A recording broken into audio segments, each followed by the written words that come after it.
Welcome to a new podcast called What the Devil. This is a collaboration between United District, which is me, Dylan and Kane, and United View. And this week we have Rich and Marcel with us, and we're going to be talking about all things Manchester United. Not too heated, nice and chilled, and playing some games as well. Man, I'm excited. This studio looks nice, and despite United being so poor at the moment, I'm looking forward to getting this started, guys. And we're going to start off by talking about what is the worst period Man United have had since Sir Alex Ferguson retired. The worst couple of months. Where do you think it's been? Every period, according to everyone online. It's every manager. There's kind of that period under the manager where everyone's debating online whether it was the worst period. Yeah. Personally, I don't know. Like, I feel like the end of Ollie was really sad. Like, I feel like those last few games, the Watford game in particular, I think that was a low point, mainly because, I don't know about you guys, but like, Ollie, like, because of the connection to the club, I wasn't completely Ollie in like some people, but that connection that he had to the club, and then you just see kind of the downfall, and it was quite quick. I think that was maybe one of them, but you can kind of argue for any of them. For me, actually, it's similar in a sense because you just saw it coming, and I understand where you're coming from with the Ollie one, right? Because we had one game, he probably should go now. Next game, he really should go now, and then last game, okay, yeah, you need to get rid of him. But for me, it's actually the similar period for Mourinho. So when, because I remember the last game for him was Liverpool. And it was around Christmas time, it was just after Christmas, or maybe just before, I can't remember. Either just before, just after, because I was having a Christmas, Friendsmas, as you do, with my friends, and one of them was a Liverpool fan, and we went to a pub to watch it, right? And it was just it was so devastating, right? And same again with around Ollie time, you had a lead up to it. You just saw it coming. They had all the toxicity around the club, around the fan base, with the players, the Pogba arguments, everything like that. It just became it just came to a head, really, didn't it? So for me, it was the worst period or worst month or few weeks under any manager since Fergie has to be right at the end of the Solskjaer, right? Yeah. No, Mourinho. Sorry. Well, Dylan, I think, I agree with you, Kane, in terms of, it was a difficult time, the Ollie period. That game, the Watford game in particular, I was actually at a wedding.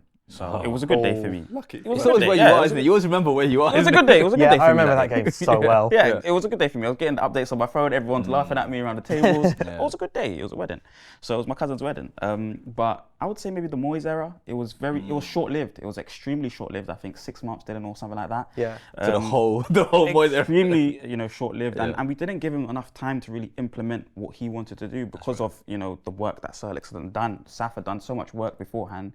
We expected so much and he had failed. Yeah. So I think the Moyes era, or I would agree maybe the Ole era, just because of the style of football. We had seen that style of football so many times again and again and again. He wasn't fully backed, I think, in the market. So he wasn't able to kind of get a winning style consistently over the course of the season. So definitely the Moyes or the Ole era. What about you? What do you think? I was about to say, it's quite funny. We've all gone for 4 different things. Because mine's, the bit that I just remember being the most just like dejected is that period under Van Gaal where we didn't score. Okay. There's that period where I think we didn't score in the first half of an Old Trafford game for something like 14 games. And the only goal that was scored at Old Trafford was against United in that 2-1 loss to Norwich. I remember that game so vividly. When Martial scored, we lost 2-1 to Norwich, and I was just like head in hands like this on the sofa. But I'd say the reason I picked that is because that's the flattest I've felt, if that makes sense. Because there have been times, where it's just felt horrible, as it has a lot over the last 10 years. Yeah. But that's the time where I've kind of felt the fully flattest. Yeah. And it was dead football as well. It was so dead. Like 55 passes to hit the post, and then we go and concede a counter attack within minutes. What game was it where we had like the record number of crosses into the box? Southampton. And we didn't score a goal. Yeah, I think it was a Southampton game or something. I was thinking about saying Van Gaal, but it's like with the Ollie thing, I was like, there's more of a connection with his Van Gaal. Like you say, it was so dry, and it was like, I just remember like going around my granddad's house, and we were both like, we've got to watch the game. Yeah. Like it was kind of that. I mean, he had a really poor squad. Van Gaal had a really poor squad. I mean, if he was able to get world-class players, maybe a system would have been able to work. His one signing that was good in Di Maria, then just left. That was it, yeah. And I think he was with a load of youth players and things, so I didn't want to criticise him too much, but it was a poor error in terms of the style of football. You're right, it was barren. So. And to be fair, when you look back now, and you think, at the time we probably didn't think the squad was that bad actually, because you're thinking, Di Maria, here and there. Wasn't that when Falcao came in as well? And we had Victor Valdez as well, that never played a game. But then exactly. But then now, let's say if we look back at this period now in 5-10 years, we might say this squad was rubbish as well. To be fair. You always think that the current squad's like a really good squad until a couple years later. Like under Mourinho, like the kind of first seasons, everyone thought that squad, like when he brought in Pogba, Ibra, Eric Bailly, everyone was like, this is a really solid squad. And you kind of look back and it's not, you don't think it's as good. So they're just not gelled squads, are they?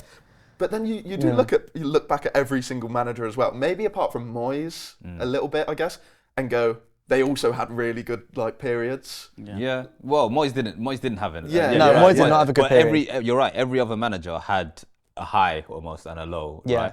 Right? And that's one of the reasons why actually maybe, and I guess we'll go into it later on. But when you say Ole's bad period was the worst, because the high was so high, right? Because this is the next thing I was going to say is if you've all picked like our lowest periods, where do you think is the highest period? Because I would say mine is that interim period under Ole. 100%. I've never had so much fun. Okay, we're talking past after Sir Alex retired, because obviously before was so very good fun. Yeah. Past Sir Alex retiring, I've never had as much fun as watching like that first game against Cardiff, that 5-1, the Rashford goal, Jesse Lingard's goal. Because back in the day, I was a big Jesse Lingard fan. just because it was so much fun. Like prime Jay Lings was. Yeah. But I'd say that period for me was just. It's just so much fun. I have to agree with you. Vibes. And that's why I was almost going to say, for the worst, it was the Ole bit because of just such a huge contrast. It's a really good point. But for me, 100%. Anyway, for me, it has to be that period when he first came in. We're winning. We just were unbeatable. And then when it peaked with when we beat PSG as well, and he was like mountains there to be climbed. And the whole Ole period, when it was good, it was really good. It's like a story. But then when it was bad, it was dreadful. I'd kind of probably agree with the Ole period, but a different period, not the interim bit. Do you know what? The period where up until the Everton game, I remember it was Everton, the 3-3 draw, where Pogba got injured. I think running up to that game, we were in really good form, and I think we were top of the league for maybe like a day, like a week or whatever. But we were like kind of up there, and Pogba was playing in the like form of his life, and then I think he got injured within like the first 5 minutes of that Everton game. And then they scored like a 90-something minute equaliser, and it kind of tailed off from there. But in the kind of build up to that, I remember like actually being kind of a bit more confident for like the first time in a little while. So yeah, I'd probably say Ole. I mean, I think Ten Hag's periods last season might be like just below it. I think that. The problem is, I think a lot of it... It's tainted now, right? But I think a lot of it depended on Rashford just being in like perfect form during that like 2 to 3 month period. Yeah. Whereas I think that period, it wasn't much based on one particular player. I think Rashford last season, you look back and you do think he carried a little bit. I can agree with you, both of you, Dylan and Ken. I can agree with both of you in the sense that, we were massively carried by Rashi last season. I do agree with the Ole kind of high point in terms of high, the Ole high. But I'd also like to put Mourinho's kind of, trophy season. I think it's Europa League season. Yeah, I really enjoyed the kind of progression through to the Europa League. I think Rashford kind of became a man in that season, under Mourinho, number 39 Rashi, and we've seen what kind of the level of Rashi. He is a purple patch player now, feels like that Ten Hag's job is to get him into a proper 30, 40 goal season striker at some stage, or he gets sold. So I would like to put Mourinho's 39 Rashford kind of era and the Europa that's a good League. one. And so where do you think, Martin, I'll come to you first, where do you think right now sits between the highest and the lowest? Because I've seen a lot online of people saying, obviously we've talked about recency bias quite a lot. Is right now actually the worst? Or is it not? Because there are a lot of circumstances right now where you can say basically Ten Hag's whole spine disintegrated in the first half of the season with all the injuries. So is it actually the worst period, or is it just kind of, there are a lot of factors affecting it, making it look a lot worse than it will be? You're the host, Dylan. Can I use the whole of Ten Hag's era, or can I only talk about right now, these last 2-3 months? Let's say like first half of this season, because like right now, so let's say last 3-4 months. Is it the worst United have been? No, definitely not. So? And then in terms of where it's ranked, because Kane was talking about, Ten Hag's era being part of the good bit under Ole's. So Ole, Ten Hag, and then Mourinho maybe. But I would say this current half of the season, it's not been that bad at all. And I would put LVG's whole tenure above it. I would put David Moyes' 6 months above this current 6-month period under Ten Hag. As in, like, even worse? Even worse, Okay, even worse right now. So yeah, so those two, and maybe the Ole period where we're saying when it went really bad was even worse, just because of the style of football that I'm seeing from those particular managers at their time when it was bad. And what we're trying to embark on now is a little bit different. We're just struggling because of little things like injuries, the whole spine of the team, like you mentioned, Dylan gone. I think those things we have to consider as well. Yeah, that's a good point. I think it's a weird one because I'm sure there are fans out there that are listening to this now and saying, this is the worst we've ever been, right? And there's a lot of, especially I've come to realise I've got friends that are very much Ten Hag out, and when they are Ten Hag out, they're very like, I think once you go manager out, there's no coming back. There's no coming back, and it's you're like all the way in, right? So then when you think about it that way, you think, okay, what are the main reasons they're complaining about? Style of play, maybe, fallouts with certain players, Jadon Sancho, Ronaldo, whoever. But I just can't get past the fact that there were worse times in the past 10 years since Fergie than this time. There's, okay, we're what, 7th in the league right now? 8th maybe? Yeah, 7th, yeah. But I think maybe. Brighton have got a game in hand. Exactly, and They do. So I don't think we are as bad. I mean, don't get twisted, it could get worse this season. It can get worse. It can get a lot worse. Exactly.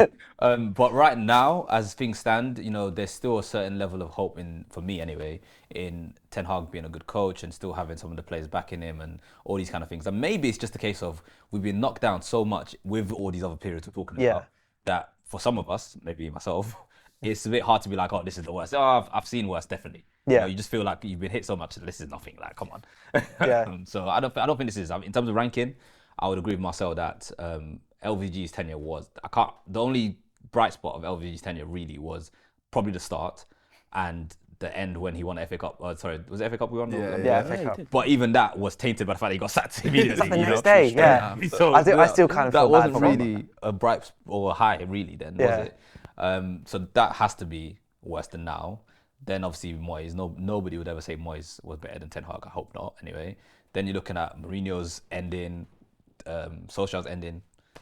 This isn't that bad. I think we're asking it a little bit of a weird kind of time though, because I think in 2 months' time we could be looking back, because he's got the injury excuse at the moment, which I think is the main thing saving him, because it's kind of like the style of play is kind of, you don't know what's going on at the moment. It's weird because a lot of the previous periods you go, the players have completely lost what the manager's trying to tell them, but I don't think that they are at the moment with Ten Hag. I just think that it's not working. I disagree with you, Ken.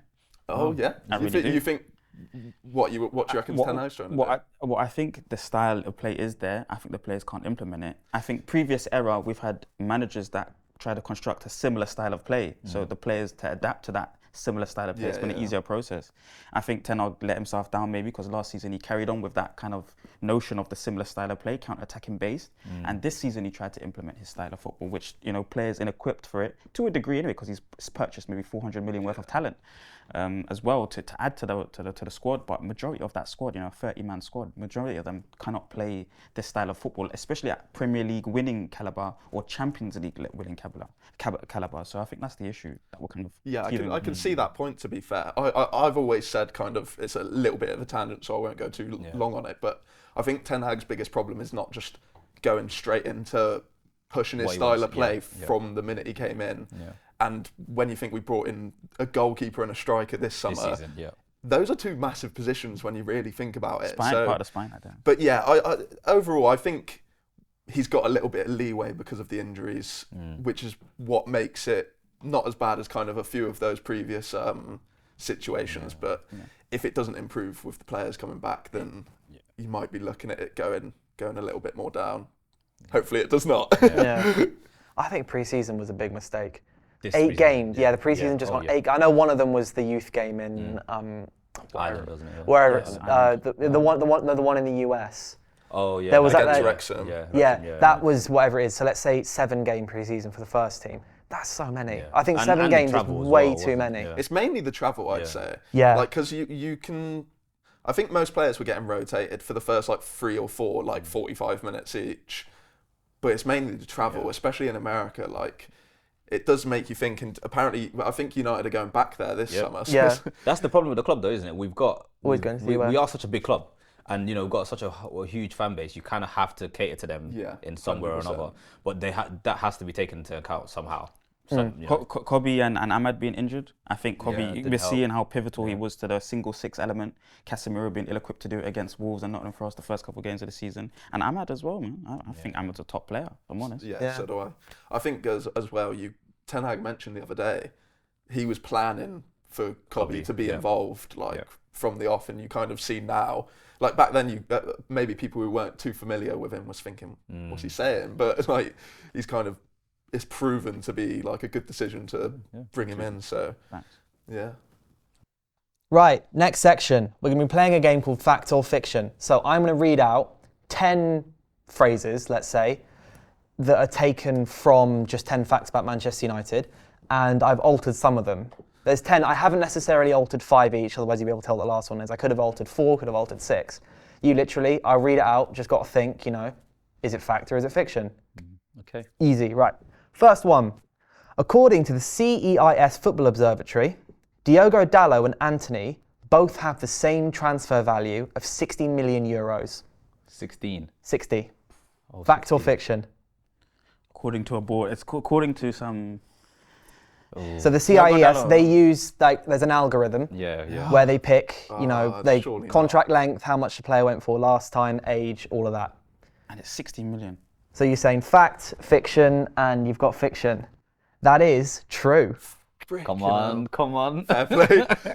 Yeah. I don't know why I thought that, to be fair, but yeah, it makes sense. Because of the different positions, right? So it affects the... I don't put no facts on this, bro. I'm trying to reason it out. How much Dalot got left on his contract? Isn't it? Yeah. We just renewed it. He renewed it recently. Yeah. Yeah, that plays a factor in all that kind of stuff. 60, surely it's worth more than that then. It's 16 million. No, 60. 60. 60. 60. 60. Oh. 60. No, I thought 16. I double checked and you heard 60. You heard me say said it 16. twice. No. Right, next one. 5 of the 20 all-time Premier League goal scorers have played for Manchester United at some point in their career. 5 of the 20.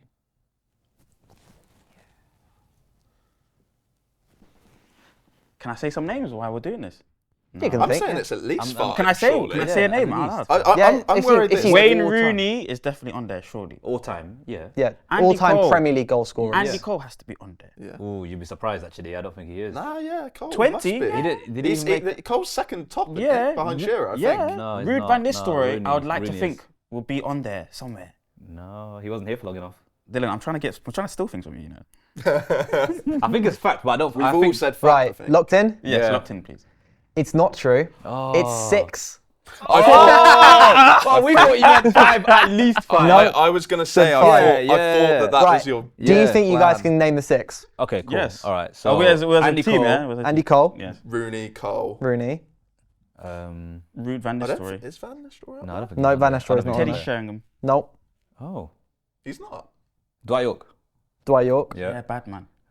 So we've got Rooney, Dwight York. Is Robin van Persie up there? Obviously, with Yep. his Arsenal VP, stint. that's there. And And Rashford Rashford. fingers there. Rashford's not on there. Oh, Nah, I no thought- way. Okay, never mind. There's 2 more. Oh, One of we're them, definitely forgetting. controversial signing was one of them. Not Carlos Tevez.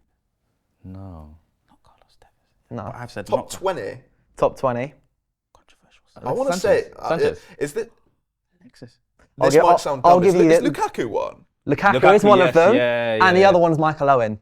Oh, yeah, because he's controversial You can't signing. forget about him. 'Cause, Yeah. Right, Fair. number 3, this one's a bit of a long one. Manchester United's nickname, the Red Devils, was founded in World War I due to the 1st Battalion of the Salford Regiment, which was known as the Red Devils, which was then embraced by the club. Is that true or false? You got to repeat Well, that we for used me. to be called. Yeah. Well, go on. I think it's something. Go on, go Manchester United's nickname, the Red Devils, was founded in World War I due to the 1st Battalion of the Salford Regiment, which was known as the Red Devils, that the club then adopted. Oh, no, because, no. World War I, remember, 1914 to 1918. It's a time ago. So Matt Busby, I think, was part of the reason why we're called the Red Devils. Or something to do with rugby or something. And then we used to be called the Red Phoenix beforehand. So I think this might, yeah. that's Red interesting. Phoenixes. Fact or fiction locked in?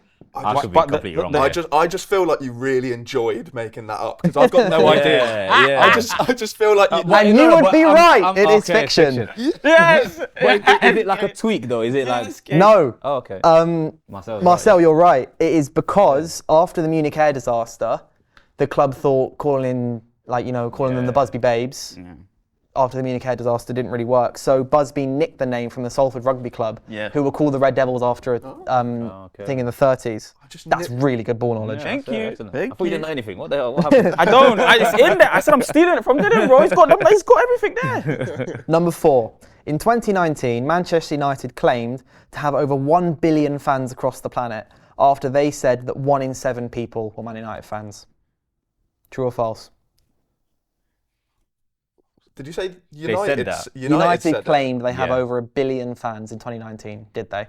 They claimed more. I remember someone. I don't know if it was from the club or not. They claimed 1 in 7. 1 in 7, yeah, exactly. Yeah, 1 in 7. Oh, but it's in 2019. I think they have more. So I'm gonna say fiction. They did claim this. Yes. In a letter to investors, they said they estimated that 1 in 7 people were Manchester United players. Obviously, there now being 8 billion people on the planet. I think there's going to be 1.1 billion. Yeah. Funding the Glazers. Next one. Marcus Rashford is the 5th highest scoring Premier League player who currently plays in the league. True or false? Who currently plays in the league. So 5th highest goal scorer in the Premier League that's currently active, of all time that's currently active in the league. That's a great question, Do you have any ballers there that score goals in the Premier right now? I'm trying to think of like long term. Yeah, exactly. 5th highest. Not top 5, active just player. 5th. Yeah. That's a hard one. Somebody in the comments will get this.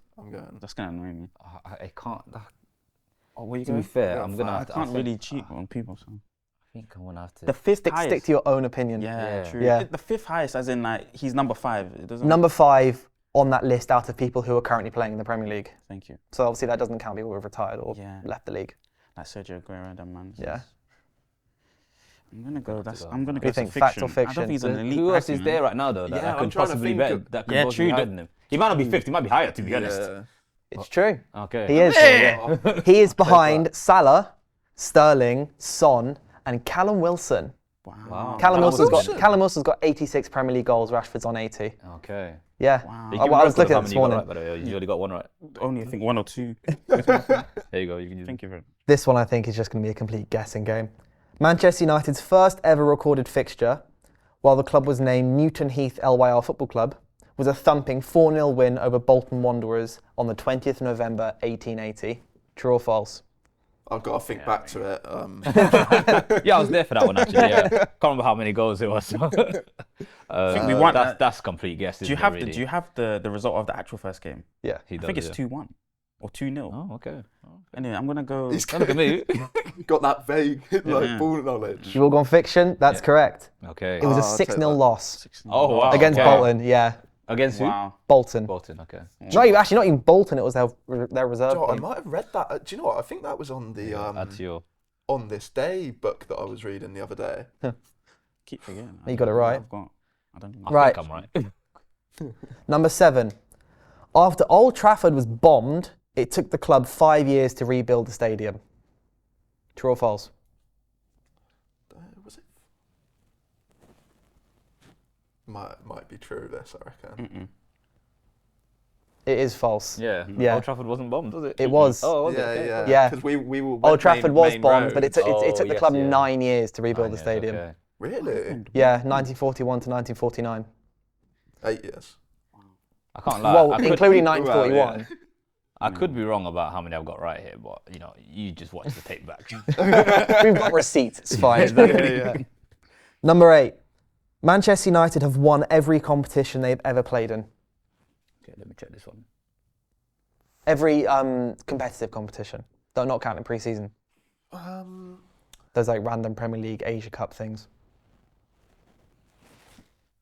Because we're the greatest team in the world. We're the greatest. I feel like there's one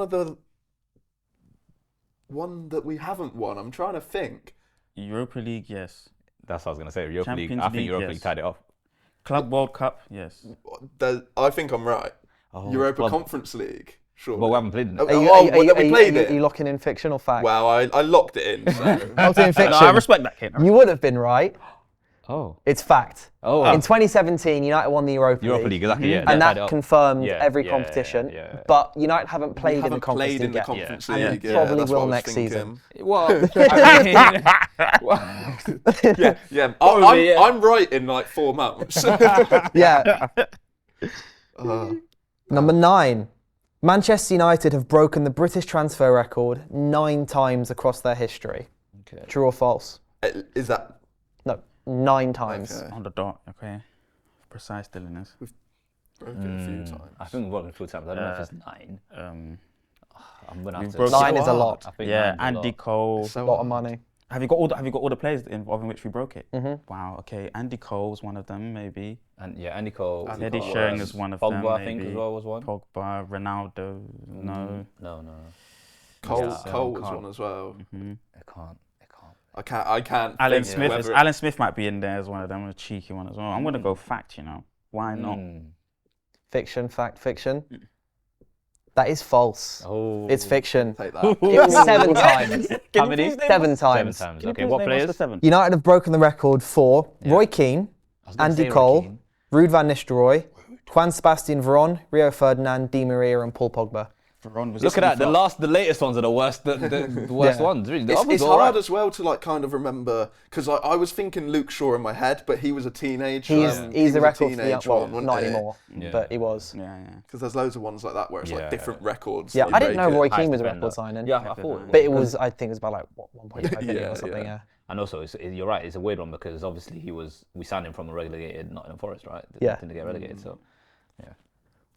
Right. Last question. Question 10. The most common non-English nationality to play for United is Scotland, with a total of 57 players. Ooh, 57. I'm like McTominay's flying that flag. The latest and greatest. I can imagine that being. That's that being banging. right. But the problem is, he's questions. Yeah, it could be 56. Oh no, I'm evil. I'm evil. What do you mean? I'm an Very evil demon. precise. The Quizmaster. Is, Yes, very is precise.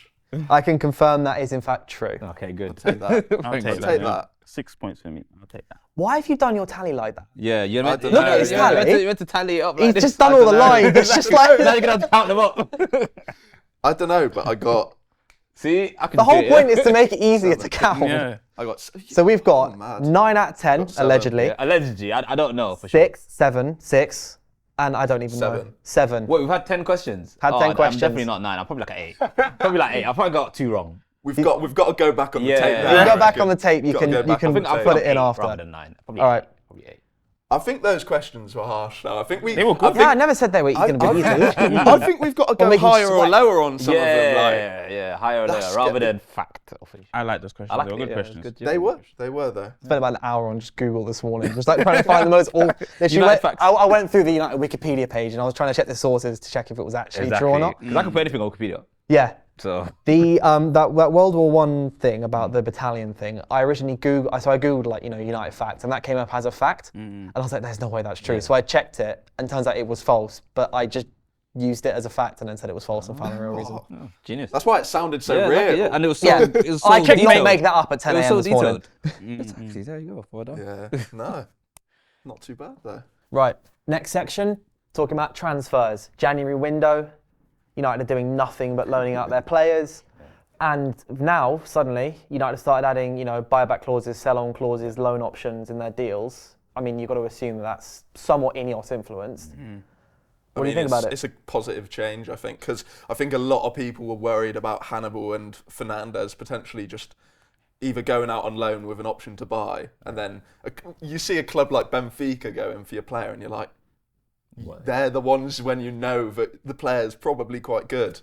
So it's kind of refreshing to see us put those kind of things in to protect our back if he goes on loan there, does well, they buy him, and then he ends up being the kind of player that a lot of people who follow the youth thinks that he can be, and then we can still kind of get something back from that. So I think what's been annoying me in the past about selling our youth, like I don't know if it was you guys posted it, actually. There's a whole list of players that we sold for nothing, peanuts.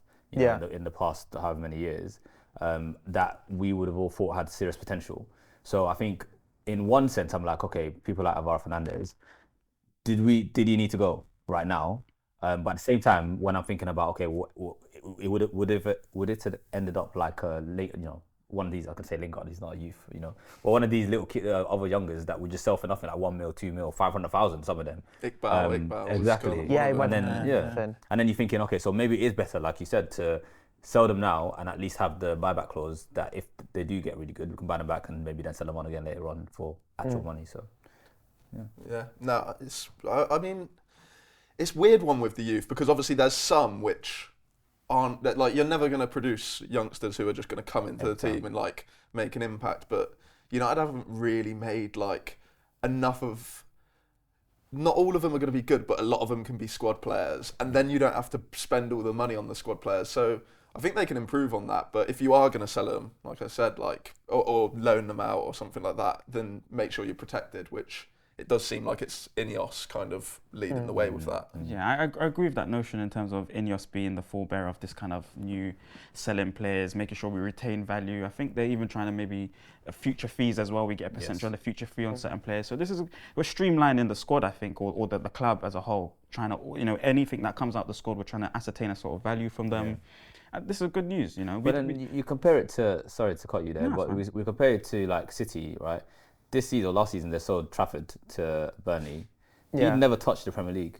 And I can't remember how much sold it for, but it was a considerable amount more than... About 25 mil, wasn't it? Yeah. When have we ever got 20 mil for any of our youth players? Do you know what I mean? It's because their youth is so like kind of... The whole thing at City is just so well streamed that these players all might be looking better than they actually are. I mean, he probably is a really... like I think he's done all right for Burnley whenever I've watched, but...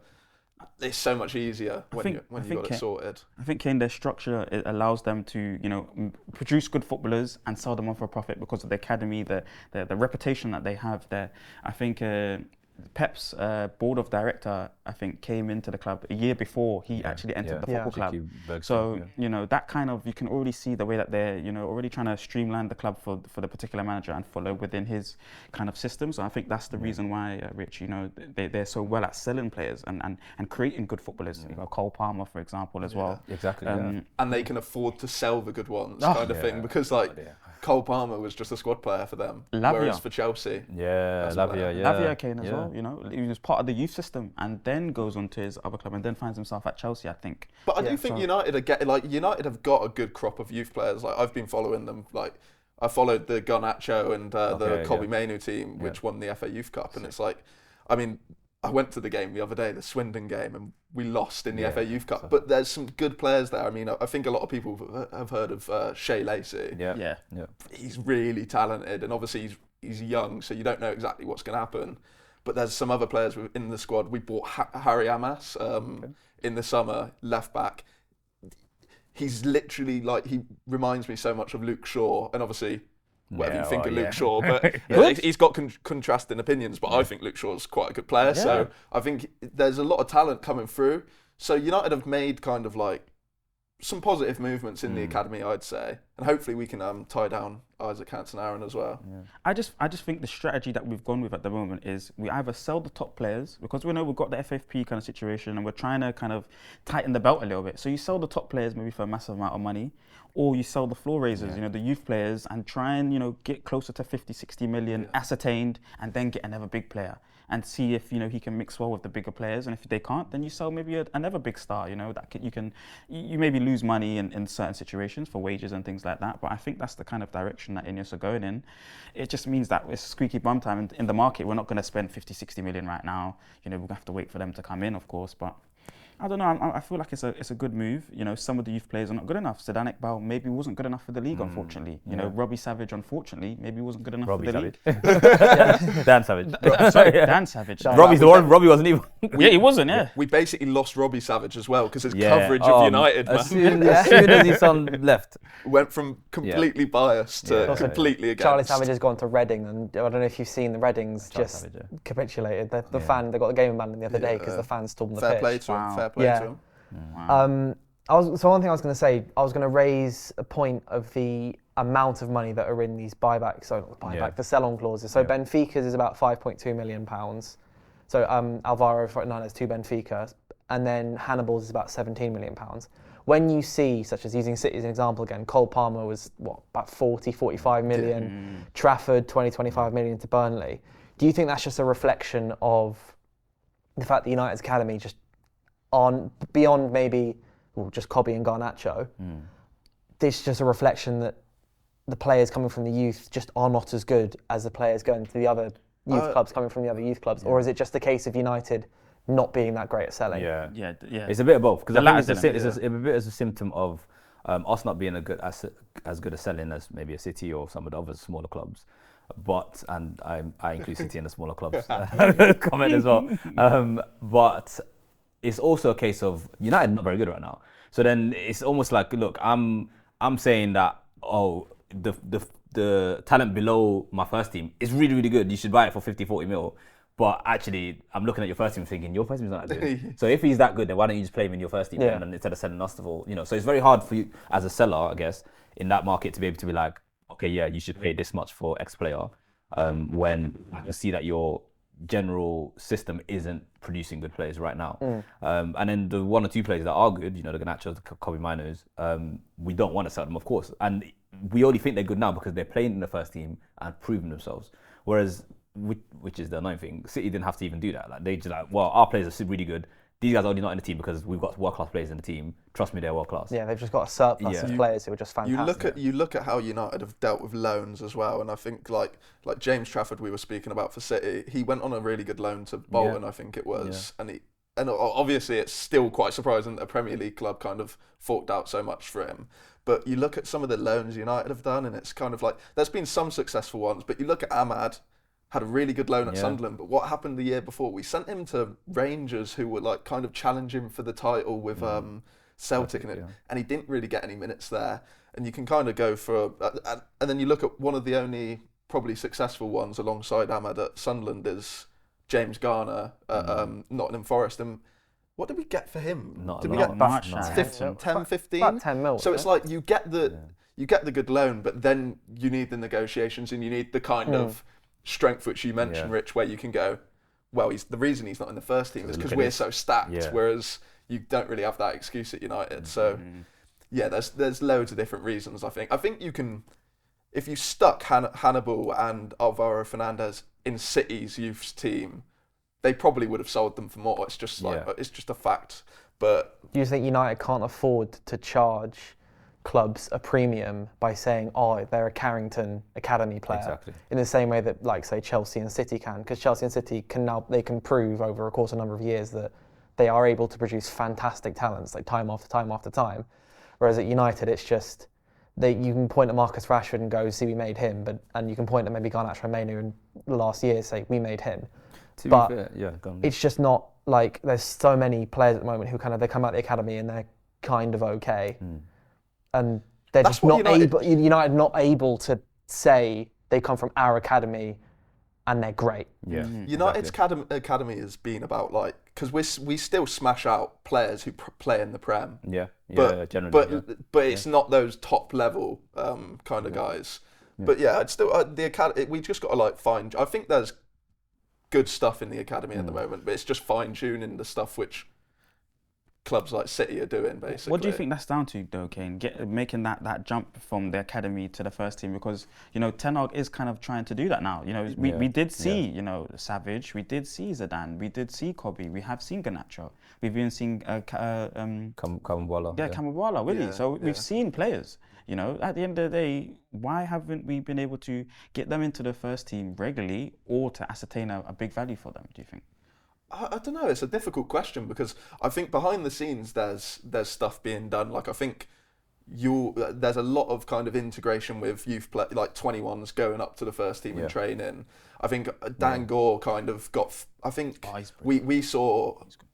I think it was Manchester Evening News kind of said that before his debut there were 3 to 4 months consecutively where he was doing very well in training. So it's kind of I think the behind the scenes stuff isn't too bad. I think you look at City, when I watch their youth sides, or even Chelsea, I think in the past mainly, but there's been a lot of kind of integration between the first team and the youth sides. I think United aren't quite there with how they look at their youth sides. I think it doesn't help that I think the managers change like basically every year the past few years, so that might not help. But I think that's the main thing about getting the youth sides to play the exact same way as the first team. And when your first team don't know how to play at the moment, like it's kind of more difficult. Just zero consistency. Because you see those players coming from other teams who might have that kind of link. Straight through. It's straight through, and there's no, like Rico Lewis has done it for City. Like there's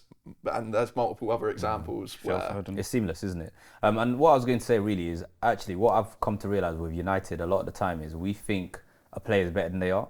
When we overrate a player, especially when the player's not there, right? So like 1 minute, looking at the first team, 1 minute you're like, oh, I'm fed up with Casemiro, he's not doing that. And then he's out for a month, he's like, oh, we miss Casemiro, we need Casemiro back. So his absence really does make the heart go thunder when it comes to United players, right? So then it's the same thing that happens now with, Sancho, for example. People are like, oh, Sancho would have been the answer to the right-hand side. No, we should have played him the right-hand side more. What did Sancho do at this club while he was here? And not just under Ten Hag, right? Also, then with the youth players we're talking about now, you're thinking a lot of people are like, oh, just throw this guy in. He must be better than what we've got. He must be better than McTominay. Must be better than so-and-so people. But it's just hypotheticals. So in reality, we don't know. Okay, yes, a lot of people do follow the youth teams and the way they play down there as well. But you don't know how good these kids really are until they put them in the first team. And even the people who follow them, like Mainu, I followed him. He was such a good talent, but you can't predict that he would have adapted so well, and other players won't adapt as well as he did. Yeah, exactly. So you kind of have to trust the scouts or the people that actually this is their job, right, to make the decision to say actually, maybe this guy's not as valued as maybe some people on the outside world might think. Obviously, I think the reason we all doubt United at the moment is because we've seen that these guys clearly don't know what they're doing in a number of ways. Whether it's transfers, whether it's whatever, spending money, selling, bringing money in. So then we start doubting their talents in every aspect in terms of the backroom stuff I'm talking about here, not the players themselves. So that's why we think, oh, surely you can get more for this player. But we don't know. We actually don't know how good these players are. So I think sometimes we have to, as fans, be a bit more like, okay, let's just see where it goes. And that's why, to go back to where we started in terms of the buyback clauses and the sell-on fees and sell-on clauses, it's good that at least we have those kind of things in place now, so that we have a level of protection. If these players do become flipping Messi or Ronaldo, then like, bring him back. I've been seeing clips of Zidane. He looks like he's controlling the tempo at his club currently. Now. Well, you can say the same in that single six Gomez. position. Remember Gomez? Andrew Gomez, he was pretty good as well. So So now with hopefully this new era, we will put those things in place where we can bring these players back. It's been needed as well, I think. I think it's quite smart as well, because it's deciding which players to do it with as well. And we're already seeing, I think Mejia has gone permanent transfer, I think. Yeah. Is it permanent transfer? So he's gone on a permanent transfer, but there's no fee. But what United have done is there will become a fee based on performance and appearances. Okay. But he was a really talented player when he came, but he's had a lot of injury troubles the past few years. Yeah. And that's kind of an example of United. You'd think they'd go, right, it's unlikely that he'll do as much as maybe Hannibal or Fernandes would. So they're kind of, it seems that small sample size and all, but it seems like they're choosing kind of the right players to go with. United should have put these, put them in ages ago. Like one thing that comes to mind for me is Jesse Lingard's loan to West Ham in 2018. If we had slapped a 25 mil buy clause at the end of the contract, like an option or like 6 months obligation if he scores 7 goals. He scored 11 goals or something in 16 games. Which would have been unlikely at the time, right? Before. So and you think, slap 20, and then that would have been just cash that United would have just had, and United kept him. And also it would have helped the guy himself, because look at him now. He's not. He's still in the club. He's being bashed by Paul Scholes. Exactly. And he wants to play. So I think sometimes we actually do a disservice to the players themselves. Yeah, I know. I agree. Yeah. So I think that United, it's a smart move. I do think it's not enough money yet. Okay, no, it's probably enough money now considering kind of the context and situation. But United will want to be starting to put 35 million clauses in there that become obligations if the players play over 50% of minutes or something.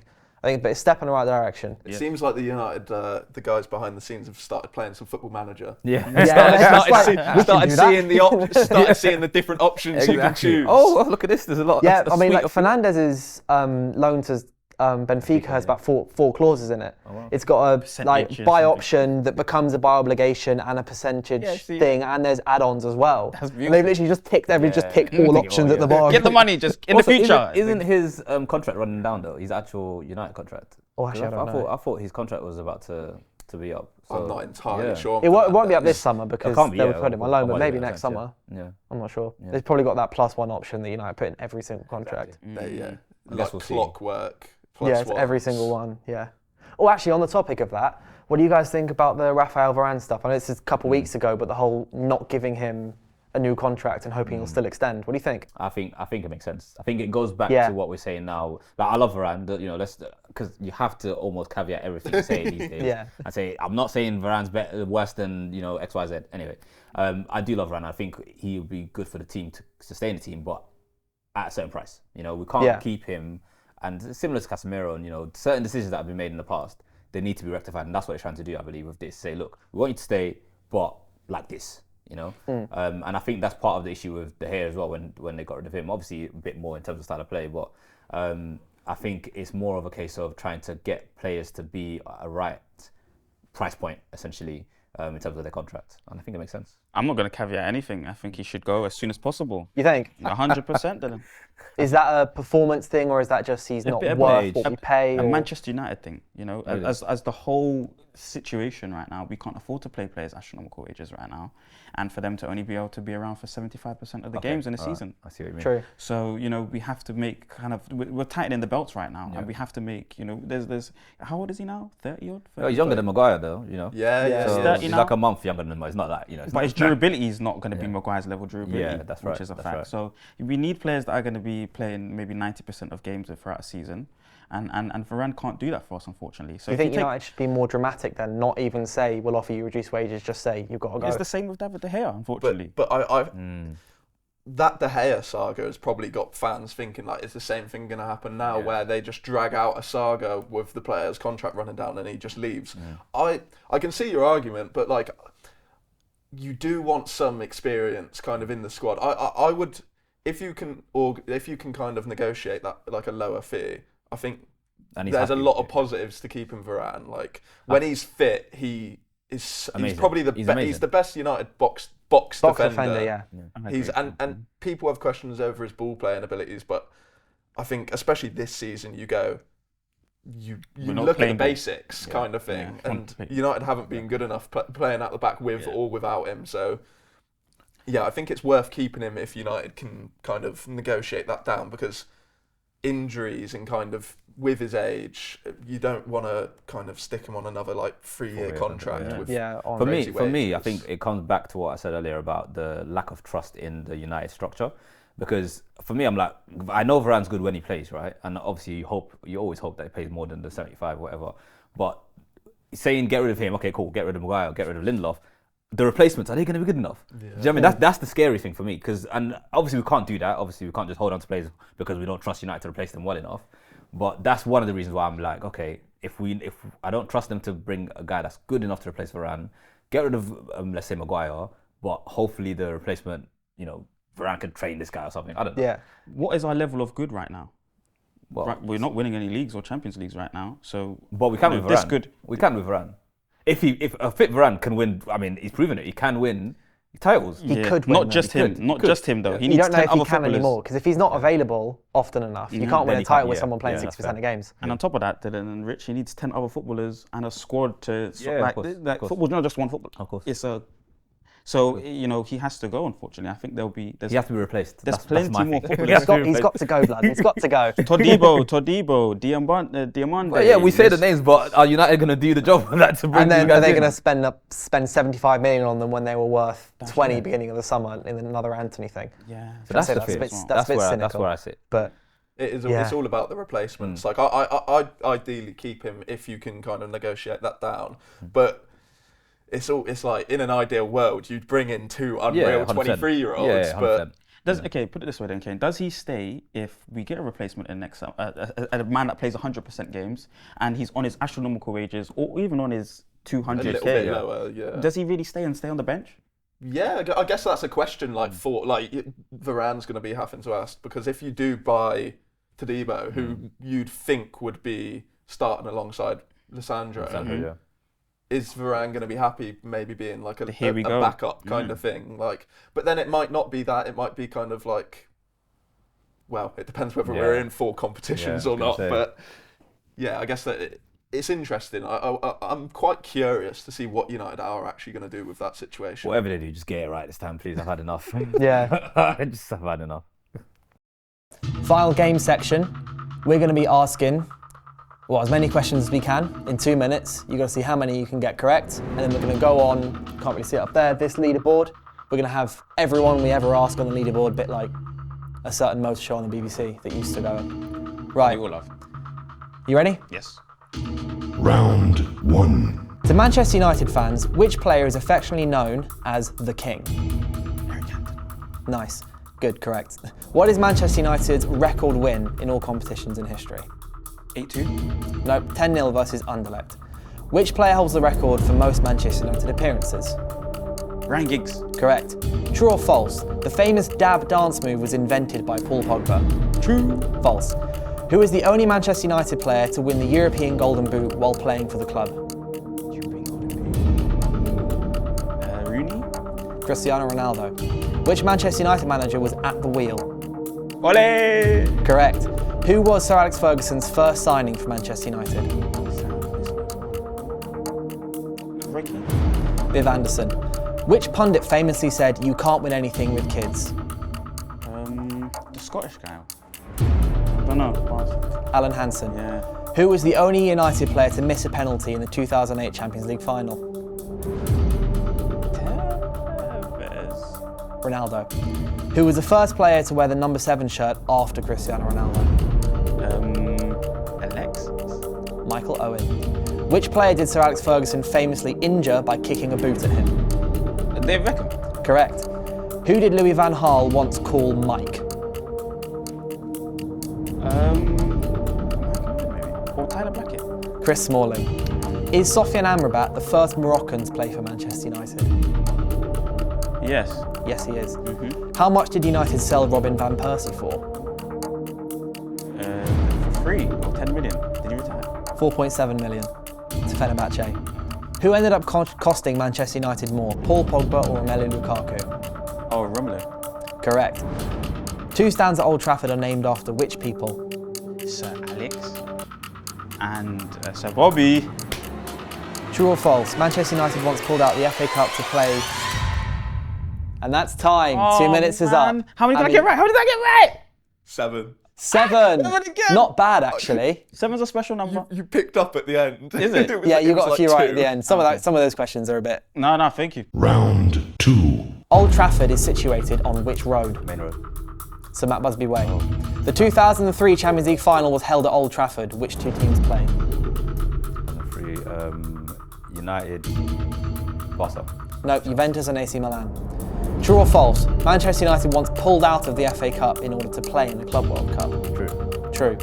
Which team did Manchester United play in a game that became known as the Battle of the Buffet? Pass. Arsenal. Who did Sir Alex Ferguson want to be Manchester United's number 7 before David Beckham took the shirt? Pass. Roy Keane. Who were Manchester United playing when Eric Cantona kung fu kicked a fan? Blackburn. Crystal Palace. Which 3 players are the Holy Trinity statue made up of? So Weve Moore. No. Bob Chart, sorry. Pass now. Dennis Law and George Best. Which 2 teams have Manchester United defeated 9-0 in the Premier League? Ipswich. Yep. And did it recently? Is it Bournemouth? Southampton. Which Premier League side did Michael Carrick recently defeat as manager? Chelsea, well done. How many more goals does Wayne Rooney have for Manchester United than Sir Bobby Charlton? 10. 4. 253 versus 249. Which 2 players were suspended for United's 1999 Champions League final? Joaquin. Yep, and? Defender. Scholes, well done. Name 1 shirt number that David Beckham wore at Manchester United before the number 7.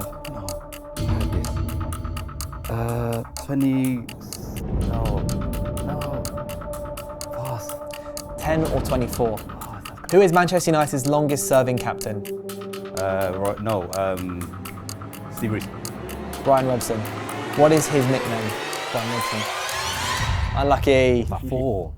3. Oh, that's Only got disgusting. 3. That is disgusting. Let's go again. Right, so for the final section today, we're going to be looking at the fans' hot takes. We asked online on United District for some hot takes, and I chose one in particular to kind of go through and we can discuss it. So, obviously we've spoken about Ten Hag, whether he can work, whether he cannot. Someone, Sarah, posted in the replies saying, Ten Hag's system can't work in the Premier League because it asks the midfielders to cover too much space given the athleticism of Premier League players. I think it's quite an interesting kind of topic, to be fair. What do we think? I think start first, Kate. Dylan, do you want to start first? You go off myself. Yeah. Okay, so I thank you, Sarah, for the hot take. It's really good for Kane in terms of picking it out. I think rest defense is really important in this shape that we're currently playing in, and we're seeing, like, you know, against the Wolves. As soon as the season started, we were seeing what Sarah, the issue that we didn't realize it was going to be as big of an issue throughout all the games from thus far, but. We have to I think we have to wait until he's got a group of players that are more suited to his system and are under the instruction of what he wants to implement. I still feel like we have a group of counter-attacking players that are used to resting in their half of the pitch and then attacking, instead of trying to play turnovers in the opposition's half, you know, getting all our players in the opposition half and then worry if we can't get out, then, you know, what's the recovery shape like and all these kind of things. So I think it takes time to adjust to that system. I think the players like Scott McTominay don't have the right temperament to know when to go and add their body to the opposition's half and to the forward line, and then when to rest and maybe take heed and be a bit more patient as in when to go. So you have, you know, players that are not fully capable of understanding the temperament required in the shape. There's a lot of very you know, touchy, peculiar kind of situations there. I don't think it's a very, you know, straight kind of reason as to why, but it is a big issue. And I think Ten Hag, just like Pep, you know, Pep didn't originally have the inverted fullbacks, you know, and he didn't really, originally didn't appreciate second balls as well. He says that in the interview as well. So for me, it's a thing where as he gets used to the league and starts and sticking with his principles and system, like a lot of people have been saying, you know, that Ten Hag keeps adjusting it, you know, and we're playing survival football. But if he sticks with his style of football, it will start to evolve, you know. And you did see Amrabat coming in the fullback from the fullback areas in his first ever game. So Ten Hag has tried to, you know, bolster that midfield. Thank you, Rich, in terms of, you know, adding bodies to there and help support that situation. But I think it was too early, maybe, you know, with this system to judge it because of the injuries as well. Yeah, I think it's two things really. First of all, the players just aren't good enough right now, to be honest. Especially in that midfield. Obviously, Kobe's coming in now, hopefully performing better. Casemiro's been injured for most of the season, and even when he wasn't, I do agree to the extent that we were relying on him to do too much in that number 6 role. In fact, any number 6 this season has been having to do too much for us at the moment. But you know, going back to my point was going to be back in relation to the fullbacks. Last season, they were supporting that midfield a lot more than they have been this season. I think they're getting back to it now. You know, Dalot has been trying to do a bit more last few games. Not that it's worked that much, I guess. But I think it is a case of Ten Hag learning that, yes, there's a lot of athleticism in the Premier League. There's a lot more, you know, that a midfielder will need to do. But ultimately, one thing I really hold on to is that a midfielder should be able to do everything. Like I'm not here for this whole, you know, this new age, like, oh, this midfielder can only do this, that midfielder can only do that. When I was growing up watching football, you know, as a kid, look at the midfielders that we've got on the wall here. These guys could do all sorts. Roy Keane could do everything. You know, Scholes could do everything. Like these guys were proper midfielders. So yeah, you can put so and so in a forward position in the midfield, but also they could also defend and, you know, protect the back line. So I think my first point, the players are just not good enough, to be honest. But yes, Ten Hag does need to learn, and I think he needs to go back a little bit to that, supporting the midfield with the fullbacks or finding a way to support the midfield, and I think it will work. You just have to give it time. I'm hoping it will work at this point, to be honest. Aren't we all? Yeah, I think, just kind of going off your point, I think it is a case of the players aren't necessarily good enough, but I don't think it's actually the midfielders that aren't good enough. I think it's the players around the midfielders aren't doing enough of their job so that the midfielders are starting to overcompensate. And that's why it looks like the midfielders have to cover too much ground, because the midfielders might have to be covering too far on the left because Rashford isn't pressing. I'm not saying Rashford in particular. Yeah. They're not pressing, or it's too easy to get around the press because maybe Bruno Fernandes being too loose with where he's going, or someone stepped too high up, and so therefore Kobbie Mainoo might have to run behind one of the fullbacks in order to cover for them. And so it's a case of the midfielders are being worked more than they actually need to in Ten Hag's system. So it's therefore looking like that they need to do a lot more than they actually are doing. Whereas if the protection around them was better and the players were following their instructions better, or they just simply were better at that kind of stuff, then the midfielders, there'll be a lot less pressure on the midfielders. Yeah, I hear that, and I can kind of like a good example of that is kind of like the fullbacks in our press. Like I feel like with United, it's kind of, and with Ten Hag, we look so good in the press whenever the fullback pushes up and properly applies pressure. But sometimes, like it seems that we're kind of stuck in between. Do we go full out like that? Yeah. Or partly maybe because of form and because you think we probably don't want to overcompensate. The fullbacks sit a little bit further back, and then you see teams kind of cut through us wide, cut back through the middle, and then the midfielders do get exposed a little bit more, and there are problems there. But I do think kind of the fullback in possession as well, kind of like what you guys were saying with Dalot inverting, maybe that can help. But also in the press, I think it's not all the midfielders' fault. I think there's problems there, but I think the press from the fullbacks. If Ten Hag just goes full throttle, kind of like what we've mentioned throughout, kind of say, stick to the principles, and if it's bad, then it's bad, and like we'll just work through it. But I'd rather it be that than kind of a compromise. So yeah, I think. Go on. Oh, sorry. Go on, you finish. No, go on, man. So what I was going to say though, on what you were saying there and before, do you think that the quality of our midfield is good enough? Because I think the best version of Liverpool had a workman midfield. There was no superstars there. Yeah. Nobody was really massively brilliant. They were just very worked really hard. I feel like, we have a lack of discipline issue in our midfield, but the work is still, I think, is definitely there in Bruno. Bruno is very hard work. I think Scott works really hard. I think Kobbie, to a degree, works in the wrong areas is the thing. But is it more of that Liverpool midfield when they were competing? They didn't win many trophies compared to City, but they were competing with them to the end. Do we just need players in the middle area that are, engines and that can cover the ground for this system, or do we still need that quality? Because I think you're right to a degree in terms of it's not the quality of the midfield. It's just things around them and their understanding of their temperament and when to go and when not to go. So do we need to change that whole midfield, or is it more of a thing of these guys have got the quality, just the rest of the pitch around them? I really don't think that United need to revamp their whole midfield. There are, I think, in my opinion, some players that just aren't up to scratch anymore. For example, Eriksen. I think, quality players, some levels, I just think it's just not up to scratch. I think Mason Mount can be up to scratch if his calf ever recovers. Yeah, exactly. Forgot about that guy. Yeah, this is what I mean. Like he's missed I think 17 games, but I think he definitely does have the qualities to do that kind of stuff. Kobbie Mainoo obviously will need to learn, but so far it's looked pretty good. And another thing I think about is Sofyan Amrabat. As much as he's not been great, I think part of that has been down to the fact that he's having to work a lot. Like that guy, the whole kind of thing of he's got a third lung, he can run the length of the pitch. At least he can show that, and even he looks like he's running too much. Yeah. Well, and the one thing he can seem to do is run all day. So maybe even if he's not the world's greatest midfielder, you'd think that I do have the players who can work in that midfield. It just clearly isn't.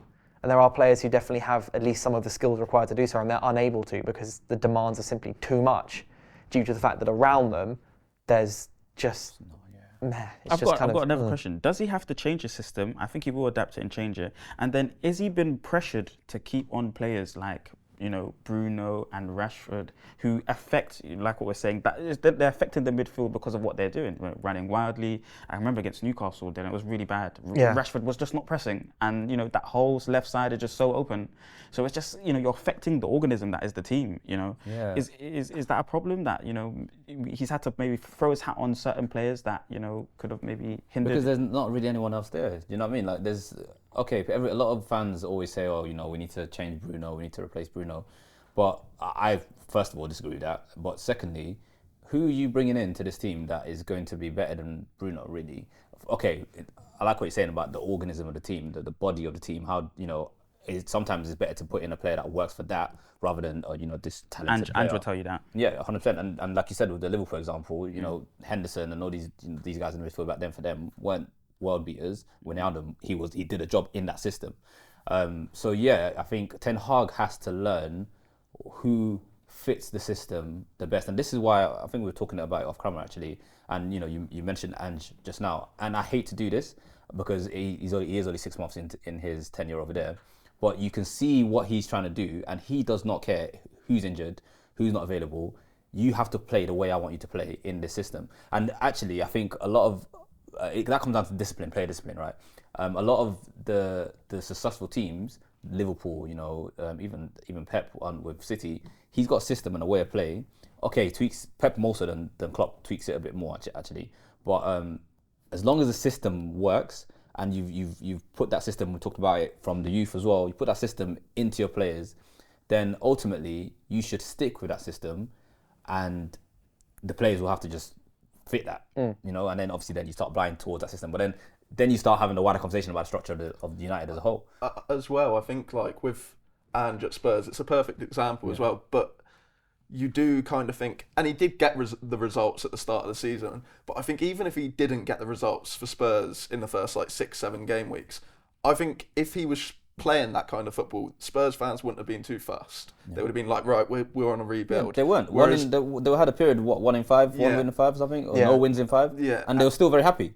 And it's kind of like, I just think the pressure at United, like it seems like it affects the ability to be able to do that, because you hear Ten Hag every week without fail, he talks about how important getting a result is, and it is at United because it's like with how big the club is. But you kind of think if they were able to just kind of sideline that for a little bit and go, let's focus on how we perform, they might rebuild a little bit quicker. But yes, it's definitely a debate to go for. But so effectively, Manchester United and their fans are their own worst enemies. Oh yeah, it's true. It's true. There's so much scrutiny on the team, isn't there? So if there's over 1 billion of them as well. Every 1 in 7 person is a United fan.